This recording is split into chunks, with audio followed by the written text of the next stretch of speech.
ಇದು ಮ್ಯಾಂಡೇಟರಿ, ನೀವು ಮಾತಾಡೋದು ಮ್ಯಾಂಡೇಟರಿ. ಓಕೆ. ಚೆನ್ನಾಗಿದೆ, ರೆಸ್ಪಾನ್ಸ್ ಚೆನ್ನಾಗಿದೆ, ಪಾಸಿಟಿವ್ ಆಗಿದೆ. ಲಾಸ್ಟ್ ಟೈಮ್ಗೆ ಬದುಕು ಭಾಳ ವ್ಯತ್ಯಾಸಗಳಿದೆ. ಜನಗಳಲ್ಲಿ ಒಂದು ನಂಬಿಕೆ, ಒಂದು ಭರವಸೆ ಇದೆ ಅಂತ ಒಂದು ಕಾಣ್ತಾ ಇದೆ ಮುಖದಲ್ಲಿ. ಯಾಕಂದ್ರೆ ಯೂಶುವಲಾಗಿ ಏನು ಮಾಡ್ತೀವಿ ನಾವು, ಆರ್ಟಿಸ್ಟ್ ಇದರಿಂದ ಗೊತ್ತಾಗ್ಬಿಡುತ್ತೆ ಎಕ್ಸ್ಪ್ರೆಷನ್ಸ್.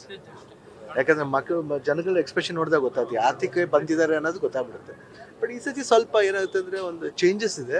ಅಂದರೆ ಅವ್ರ ಮುಖದಲ್ಲಿ ಒಂದು ಬದಲಾವಣೆ ಬೇಕು ಅನ್ನೋ ಒಂದು ಭರವಸೆ ಇದೆ. ಯಾಕಂದರೆ ಎಲ್ಲರೂ ಅವಕಾಶಕ್ಕೋಸ್ಕರ ನೋಡ್ತಾರೆ. ಅವಕಾಶ ಬಂದಾಗ ಬೇರೆಯವ್ರು ಏನು ಮಾಡ್ಬೋದು ಅನ್ನೋದನ್ನ ಇದು ಮಾಡ್ತಾರೆ. ಅದೇ ರೀತಿಯಲ್ಲಿ ಗೀತಿನ ವಿಷಯದಲ್ಲಿ ಆಗುತ್ತೆ ಅಂತ ಒಂದು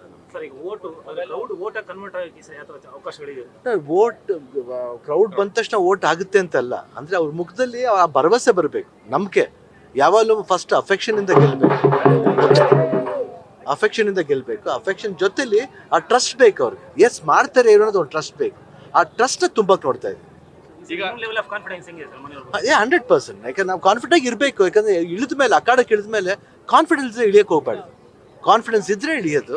100% ಕಾನ್ಫಿಡೆನ್ಸ್ ಇದೆ. ಈಗ ಶಿವಣ್ಣ ಅವರಿಗೂ ನೋಡ್ಲಿಕ್ಕೆ ಬರ್ತಾರೆ ಕ್ರೌಡ್. ಇಲ್ಲ, ಅದು ಬೇರೆ. ಇಲ್ಲ, ಅದು ಆಗುತ್ತೆ. ಅದೆಲ್ಲ ಅಭ್ಯಾಸ ಆಗ್ಬಿಟ್ಟಿದೆ. ಅದೇನು ಪ್ರಾಬ್ಲಮ್ ಇಲ್ಲ. ಬಟ್ ಇದೇನು ವ್ಯತ್ಯಾಸ ಏನು ಕಾಣ್ತಿಲ್ಲ. ನಮ್ದು ರಂಗ ಬೇರೆ ಅಷ್ಟೇ. ಆದ್ರೂ ಕ್ರೌಡೇ ಅಲ್ವಾ, ಎರಡು ಕ್ರೌಡ್ ಅಂತೇನೆ. ಬಟ್ ಐ ಥಿಂಕ್ ಈ ಸಲ ತುಂಬಾ ಪಾಸಿಟಿವ್ ಆಗಿದೆ. ಮನಸ್ಸಲ್ಲಿ ಸ್ವಲ್ಪ ಖುಷಿ ಕೊಡ್ತಂಗೆ ಈ ಸಲ. 100% ಆಗುತ್ತೆ. ಯಾವ ಥರ ಅನ್ಕೋಬೇಕು ಅವ್ರು ಆಗುತ್ತೆ. ಯಾಕಂದ್ರೆ ಎಲ್ಲ ಇವಾಗ ಹೇಳ್ಬಿಟ್ರೆ ಕಷ್ಟ ಆಗ್ಬಿಡುತ್ತೆ. ಆಗುತ್ತೆ. ಅದ್ರ ಪಾಡು ಏನೇನು ಸಮಸ್ಯೆಗಳಿದೆ. ಯಾಕಂದ್ರೆ ನನಗೆ ಅದ್ರ ಬಗ್ಗೆ ಎಲ್ಲ ಗೊತ್ತಿಲ್ಲ. ಯಾಕಂದ್ರೆ ಸಮಸ್ಯೆಗಳು ಏನಿದ್ರು ಕ್ಯಾಂಡಿಡೇಟ್ ಮಾತಾಡಿದ್ದಾರೆ, ಗೀತಾ ಅವ್ರು ಮಾತಾಡಿದ್ದಾರೆ. ಐ ಥಿಂಕ್ ಅದ್ರ ಬಗ್ಗೆ ನನಗೂ ಅಷ್ಟೊಂದಿಲ್ಲ. ನಾವೇನಾದ್ರೂ ನಾವು ಕಾಮನ್ ಆಗಿರ್ಬೇಕಾದ್ರೆ ನಾವೇನು ಮಾಡ್ತೀವಿ, ನಾವು ಆ್ಯಕ್ಟ್ರ್ ಆಗಿರ್ಬೇಕಾದ್ರೆ ಎಲ್ಲರೂ ಬರ್ತಾರೆ. ಎಷ್ಟೋ ಜನ ಸಹಾಯ ಕೇಳ್ತಾರೆ. ಎಷ್ಟೋ ಜನಕ್ಕೆ ನಾವು ಬಲ್ಗೈಲಿ ಮಾಡಿದ್ದು ಎಲ್ಗಡೆಗೆ ಗೊತ್ತಾಗಲ್ಲ. ಅದನ್ನ ಡೈಲಿ ನಾವು ಟಿ ವಿಲಿ ಪ್ರಮೋಟ್ ಮಾಡೋಕೆ ಹೋಗಲ್ಲ. ಅಥವಾ ಕೊಟ್ಟು ಅನ್ನೋದಿಲ್ಲ. ಆ ಥರ ಸಿಕ್ಕಾಪಟ್ಟೆ ಮಾಡಿದ್ದೀವಿ.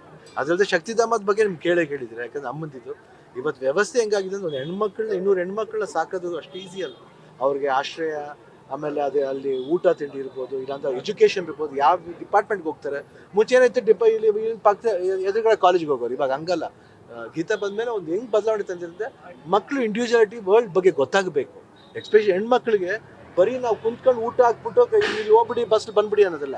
ಅವರು ವರ್ಲ್ಡ್ ಬಗ್ಗೆ ಗೊತ್ತಾಗಬೇಕು. ಹಂಗಂದ ತಕ್ಷಣ ಸುಮ್ಮನೆ ಹೋಗಿ ಅನ್ನೋದಲ್ಲ. ಅವ್ರನ್ನ ಹೆಂಗೆ ನಾವು ಕಾಪಾಡ್ಕೋಬೇಕನ್ನೋ ಒಂದು ದೃಷ್ಟಿನೂ ಇದೆ. ಸೊ ಇಷ್ಟು ಮಕ್ಕಳಿಗೆ ಇದಿರ್ಬೇಕು, ದೃಷ್ಟಿ ಇರ್ಬೇಕಾದ್ರೆ 100% ಈ ಕ್ಷೇತ್ರದಲ್ಲೂ ಅವ್ರು ಆ ಕೆಲಸ ಮಾಡ್ತಾರೆ, ಆ ಭರವಸೆ ಮೂಡ್ತಾರೆ ಅನ್ನೋದು ನಂಬಿಕೆ. ಶಿವಣ್ಣ ಅವರು ಎರಡು ಸಮಸ್ಯೆಗಳಾದ್ರೆ ಮೇಜರ್ ಆಗಿ ಒಂದು ಏನು ಸರಾವತಿ ಮುಳುಗಡೆ, ಇನ್ನೊಂದು VSA. ಇದಕ್ಕೆ ಏನು ಪ್ಲಾನ್ ಮಾಡ್ಕೊಂಡಿದ್ದೀರಿ? ಅದು ಐ ಥಿಂಕ್ ಅವ್ರನ್ನೇ ಕೇಳಬೇಕು. ಯಾಕಂದ್ರೆ I think I told you ಅಲ್ಲ, ನನಗೆ ಅಷ್ಟ್ರ ಬಗ್ಗೆ ಗೊತ್ತಿಲ್ಲ. ಬಟ್ 100% ಅದಕ್ಕೆ ಏನೇನು ಬೇಕೋ ಅದಕ್ಕೆ. ಯಾಕಂದರೆ ಇಲ್ಲಿ ಲೋಕಲ್ ಮುಖಂಡರಿದ್ದಾರೆ, ಎಲ್ಲರೂ ಸಿಕ್ಕಾಪಟ್ಟೆ ಮಂತ್ರಿಗಳಿದ್ದಾರೆ, ಅದಕ್ಕೆ ಮಧು ಅವರು ಇದ್ದಾರೆ, ಆ್ಯಂಡ್ ಸರ್ಕಾರ ಇದೆ. ಸರ್ಕಾರ ಜೊತೆಲಿ ಏನಾಗ್ತದೆ, ಇವರು ಮುಖಂಡರಿದ್ದಾರೆ, ಲೋಕಲ್ ಲೀಡರ್ಸ್ ಏನಾಗ್ತಂದ್ರೆ ಇದು ಸಮಸ್ಯೆ ಇದೆ ಅಂತ ಬಂದಾಗ ಪಾಸಿಟಿವ್ ಆಗಿ ತಂದಾಗ 100% ಅದು ಪಾಸಿಟಿವ್ ಆಗಿ ಹೋಗುತ್ತೆ. ಸರ್, ಚುನಾವಣೆ ಸಂಬಂಧ ಶಿವಣ್ಣ ಅವರ ಅಡ್ವರ್ಟೈಸ್ಮೆಂಟ್ ಮತ್ತು ಜಾಹೀರಾತುಗಳಿಗೆ ಮತ್ತು ಸಿನಿಮಾಗಳಿಗೆ ತಡೆ ಒಡ್ಡಿ ಅಂತ ಹೇಳಿ ಒಂದು ಇಲ್ಲ, ಐ ಥಿಂಕ್ ಅದನ್ನ ನಾವು ಲೀಗಲ್ ಡಿಪಾರ್ಟ್ಮೆಂಟ್ ನೋಡ್ತಾರೆ. ನನಗೆ ಅದು ಗೊತ್ತಾಯಿಲ್ಲ. ಯಾರೋ ಹೇಳಿದ್ರು ನನಗೂ ಈ ಥರ ಬರ್ತಾ ಇದೆ. ಹೌದಾ, ನಂಗೆ ಗೊತ್ತಿಲ್ಲ ಅಷ್ಟು. I don't know. News first, ನಿರ್ಭೀತಿಯಿಂದ ನಿಮ್ಮ ಪರವಾಗಿ.